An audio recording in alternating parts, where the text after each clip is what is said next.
नमस्कार, आप देख रहे हैं अमर उजाला। मैं सृष्टि आपके लिए लाई हूँ उत्तराखंड की बड़ी खबरें।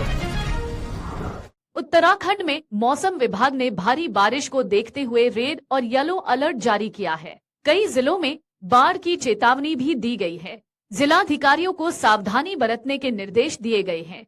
इस मानसून सीजन में राज्य में 1143.8 mm बारिश रिकॉर्ड की गई है।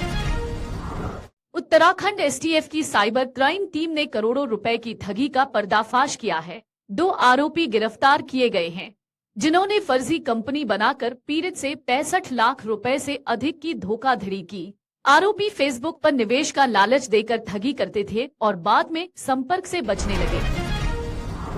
यमुनोत्री क्षेत्र में यमुना नदी का जलस्तर बढ़ने से स्याना चट्टी में बाढ़ आ गई है। मोटर पुल के ऊपर से पानी बह रहा है, जिससे पूरा कस्बा जलमग्न हो गया है। जिला अधिकारी प्रशांत आर्य आपदा प्रभावित क्षेत्र के लिए रवाना हो गए हैं।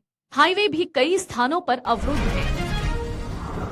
चमोली जनपद में भारी बारिश के चलते मलारी हाईवे पर बाढ़ आ गई, जिससे मोटर पुल बह गया। नीति घाटी का संपर्क अन्य क्षेत्रों से कट गया है।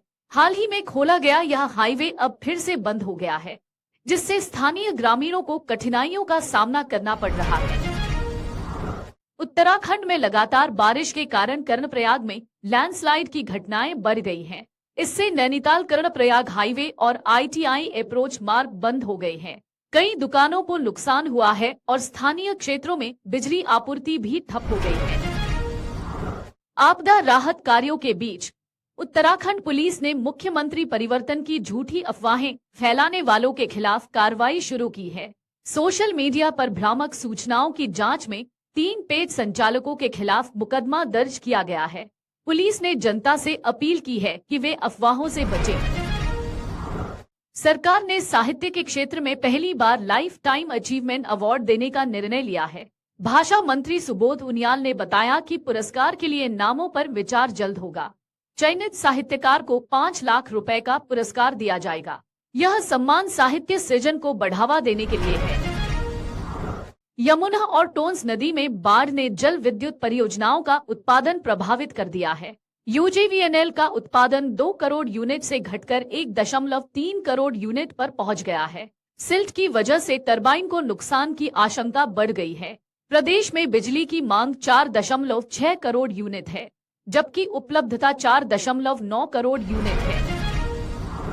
पूर्व कैबिनेट मंत्री डा हरक सिंह रावत ने भाजपा सरकार पर पौड़ी और श्रीनगर में उपेक्षा का आरोप लगाया। उन्होंने कहा कि मंडल मुख्यालय में अधिकारियों की कमी से स्थानीय लोगों को समस्याओं का सामना करना पड़ रहा है। रावत ने कांग्रेस के समय में हुए विकास के कार्यों की भी चर्चा की। उत्तराखंड के बसुकेदार और जखोली में भारी बारिश और लैंडस्लाइड ने तबाही मचाई है। छेनागाड़ में 15 से ज्यादा दुकानें और मकान जमींदोज हो गए और चंदन नदी में 8 लोग बह गए हैं। जखोली के ललूड़ी में एक महिला की मौत भी हुई है। बचाव कार्य में मुश्किलें बढ़ रही हैं। उत्तराखंड में वाडिया इंस्टीट्यूट और दून विवि के शोध में बताया गया है कि पिछले 10 साल में ग्लेशियर झीलों की संख्या 1266 से बढ़कर 1290 हो गई है। मोरेंडेम झीलें सबसे खतरनाक साबित हो रही हैं। चमोली और उत्तरकाशी जिलों में इन झीलों के फटने का खतरा अधिक है। उत्तराखंड लोक सेवा आयोग ने दरोगा भर्ती का अंतिम परिणाम घोषित कर दिया है।